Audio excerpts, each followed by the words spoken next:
मोतीपुर नामक गांव में बटुकलाल नाम का एक आदमी रहता था। बटुकलाल के दो बेटे थे, सुरेश और श्याम। दोनों ही बेटे एक नंबर के आलसी और निकम्मे थे।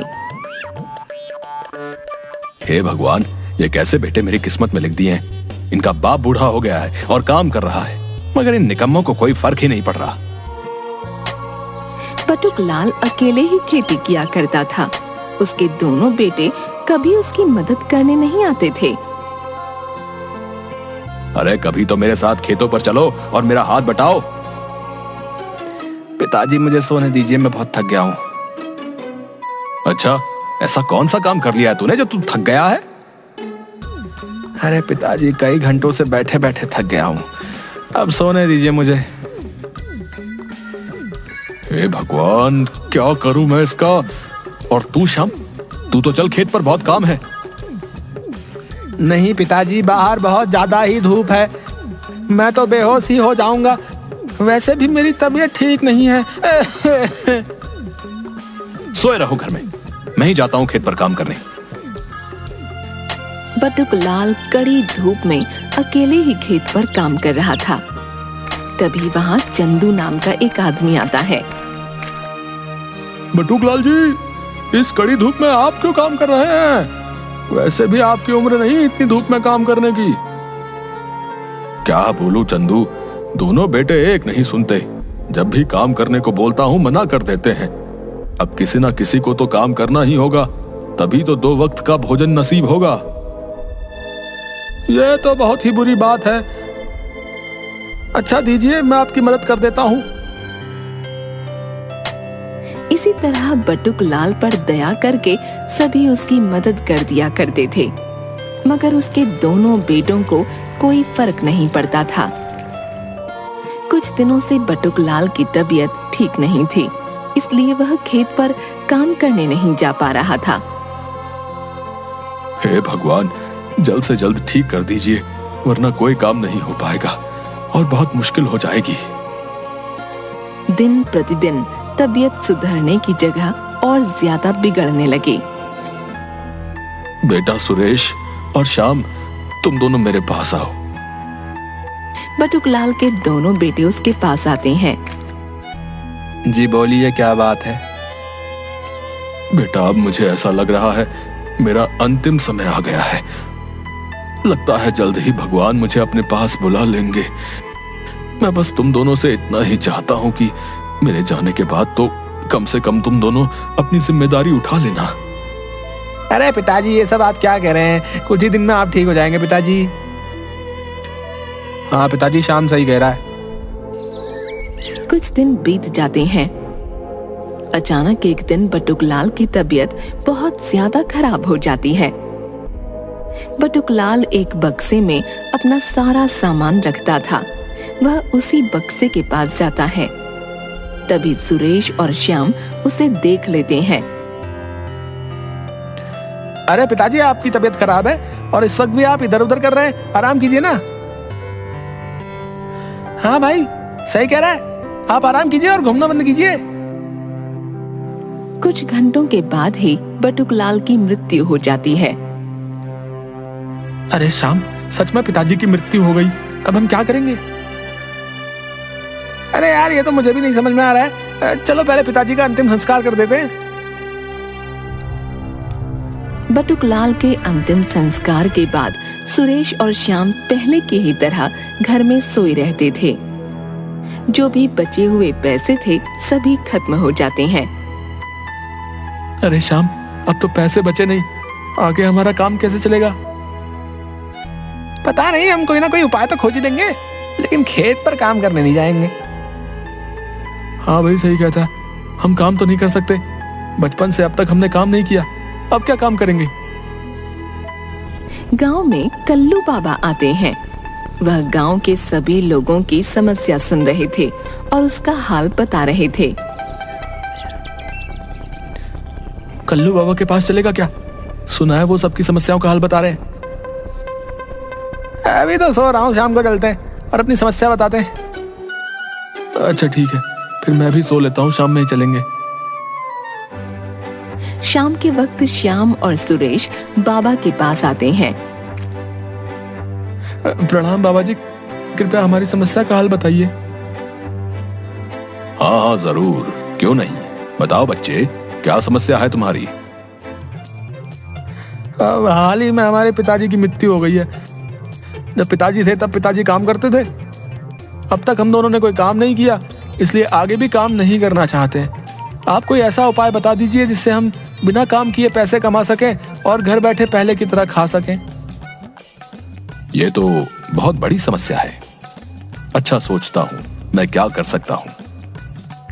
एक काम करो, तुम दोनों कल मेरे पास आओ, मैं कुछ सोच कर रखता हूं। जी ठीक है, जैसा आप कहें। दोनों वापस घर आ जाते हैं। बाबा जी जरूर हमारी समस्या का हल निकाल लेंगे।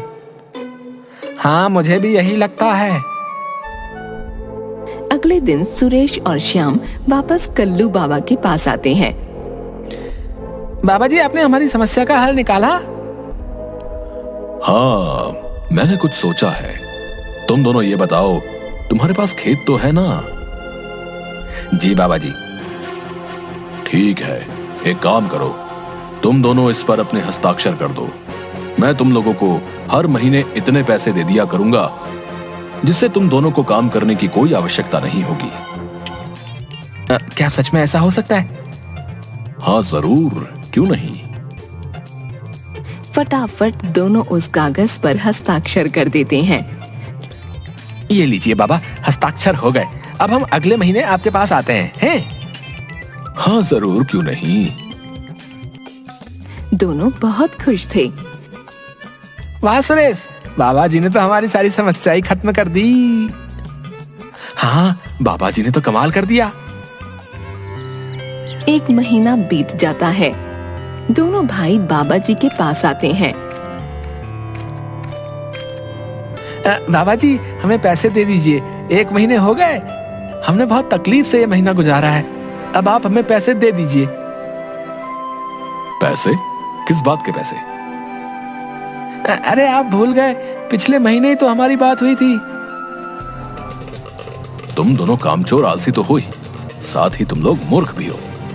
तुम दोनों ने अपनी सारी जमीन मेरे नाम कर दी है। अब इस पर तुम लोगों का कोई हक नहीं। निकल जाओ यहां से। और हाँ, एक बात सुन लो, बिना मेहनत किए तुम्हें कोई पैसे नहीं देने वाला। पैसा कमाना है तो मेहनत तो करनी ही पड़ेगी। ये आपने हमारे साथ अच्छा नहीं किया। चलो चलो, निकलो यहां से।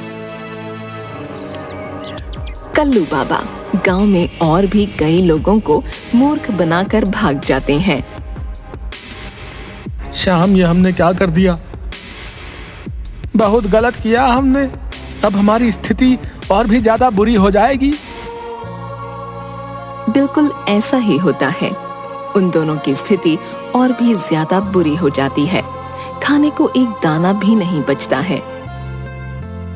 घर में पड़े सभी डब्बों में देखते हैं, कहीं कुछ खाने को मिल जाए। हाँ, चल यही करते हैं। सुरेश और श्याम घर में रखे सभी डिब्बों को खोलकर देखते हैं, मगर उन्हें खाने के लिए कुछ भी नहीं मिलता।